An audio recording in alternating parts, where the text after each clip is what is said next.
Assalamu alaikum. Today we are going to start with cephalosporins. ठीक है, so this is the continuation of the lecture जो कि हमारा beta lactam antibiotics का था. उसमें हमने पेनिसिलिन पढ़ ली थी. अब हम cephalosporin करेंगे और उसके बाद जो छोटे छोटे अदर बीटा लैक्टम ड्रग्स रह जाएंगी, अदर सेल वॉल इनहिबिटर्स रह जाएंगे, वो हम देख लेंगे.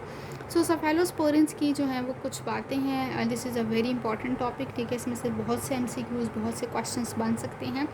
सो 7 अमाइनो सेफेलोस्पोरेनिक एसिड. ठीक है, दिस इज़ अ कंपाउंड जिससे सेफेलोस्पोरिन बनता है. ये चीज़ कभी भी MCQ में नहीं आएगी कि ये किसका डेरिवेटिव है, बट आई हैव रिटन क्योंकि ये कैटसन में मेंशन था.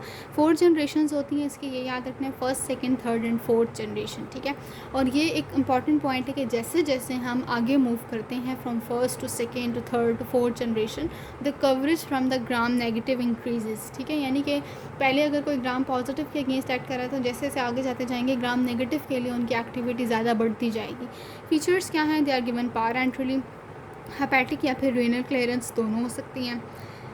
सीफोपेराजोन and ceftriaxone they are excreted in bile. अब अगेन दिस इज़ इम्पॉर्टेंट क्योंकि मैंने आपको पीछे बताया था कि नेफिसिलिन एंड द एम्पिसिलिन, ठीक है, ये दो ड्रग्स थी जो कि बाइल के अंदर एक्सक्रीट होती हैं. तो बाइल एक्सक्रीशन के अक्सर MCQ आ जाते हैं, तो आपने याद रखना है ये जो दो सेफेलोस्पोरिन्स हैं, सीफोपेराजोन एंड सिफ्ट्रायोक्सोन, ये बेसिकली बाइल के अंदर एक्सक्रीट होती हैं. नेक्स्ट पॉइंट ये है कि फर्स्ट और सेकंड जनरेशन सेफेलोस्पोरिन CSF के अंदर एंटर नहीं करती, even if there is a case of meningitis. Penicillin के बारे में हमने यही कहा था कि वो एंटर कर सकती है. अच्छा जी, आगे आपने बात याद रखनी है कि फर्स्ट और सेकंड जनरेशन वाले एंटर नहीं कर सकते, थर्ड जनरेशन वाले एंटर कर सकते हैं. मैकेनिज़्म क्या है? मैकेनिज़्म वैसा ही है जिस तरह पेनिसिलिन का होता है. मेथिसिलिन रेजिस्टेंट स्टाफ को कहा है, they are also resistant to the cephalosporins. ठीक, टॉक्सिसिटी में दो बातें आती हैं, एलर्जी है या फिर दूसरा एडवर्स इफेक्ट है. एलर्जी में स्किन रैश हो सकता है, एनाफाइलेक्टिक शॉक हो सकता है, कोई हाइपर सेंसिटिविटी हो सकती है. बाकी एडवर्स इफेक्ट में फ्लेबाइटिस हो सकता है, यानी वेसल्स की इन्फ्लेमेशन हो सकती है. इंट्रामास्कुलर इंजेक्शन पे पेन होगा उस साइट पे. ठीक है, नेफ्रोटॉक्सिसिटी इंक्रीज़ हो जाती है अमाइनोग्लाइकोसाइड्स की. एंड प्रोथ्रोम्बिन लेवल को ये कम करता है.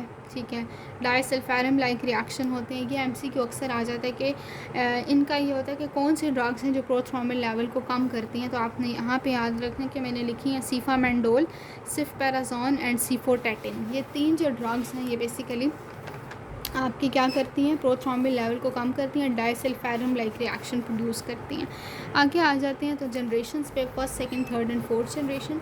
सेफेलोस्पोरिन्स की जो फर्स्ट जनरेशन है that is cefazolin and cephalexin. ठीक है, सो फर्स्ट जनरेशन के नाम याद करना आसान है, कोई मसले वाली बात नहीं है. Zolin and zalin. ठीक है, सॉरी, जैलिन नहीं, लेक्सिन. ठीक है, cefazolin and cephalexin they are given against the gram positive like staphylococci, Escherichia coli and Klebsiella pneumoniae, and these drugs are given for the surgical prophylaxis. Before surgery ये दी जाती है कि कोई infection ना हो जाए. ठीक, जो सेकंड जनरेशन सेफेलोस्पोरिन है उसमें बेसिकली आ जाते हैं सिफैक्लर, सिफ्रूरोक्सीम, सिफप्रोजिल, सिफोटेटिन एंड सिफोक्सिटिन. ठीक है, ग्राम नेगेटिव के केस देते हैं बैक्टीरियोइड्स फ्रेजिलिस और साइनोसाइटिस में. ठीक है, रिस्पायरेटरी इन्फेक्शन जो कि एच इन्फ्लुएंजा की वजह से होते हैं उसमें दे सकते हैं. थर्ड जनरेशन में आ जाती हैं सिफ्टैजिडिमीन एंड सीफोपेराजमीन एंड सीफोटेक्जिम. इनकी थर्ड जनरेशन की इंपॉर्टेंट बात ये होती है कि ब्लड ब्रेन बैरियर को क्रॉस कर सकते हैं.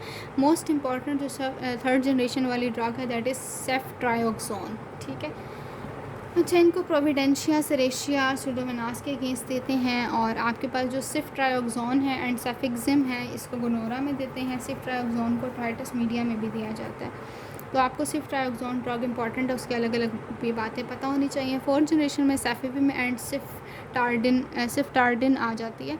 अच्छा, फर्स्ट और फोर्थ जनरेशन नाम आसान, याद करना आसान है. सेकंड और थर्ड जनरेशन के नाम के लिए you can make an mnemonic. ठीक है, फोर्थ जनरेशन एंटीरोबैक्टर निजीरिया एंड हीमोफाइलस के अगेंस्ट होती है. फिर कुछ इंपॉर्टेंट बातें मैंने लिखी हैं कि जो सिफ्ट्रायोक्सोन है एंड सीफोटेक्जिम है they are active against penicillin resistant pneumococci. ठीक है, अगर कोई ऐसी न्यूमोकॉक्साई की स्पीशी है जो पेनिसिलिन के ख़िलाफ़ रेजिस्टेंस दे रही है तो आपने उसके अंदर थर्ड जनरेशन सेफेलोस्पोरिन्स दे देने हैं. और सिफ्टेरोलिन जो है, जो हमने पढ़ा था फोर्थ जनरेशन में, सॉरी दिस वॉज सिफ्टारोलिन, जो हमने 4th जनरेशन में पढ़ी है, वो मैथिसिलिन रेजिस्टेंट यानी MRSA के अंदर भी देते हैं, जो जिसके मैं आपको अलग से भी ड्रग्स बता दूँगी।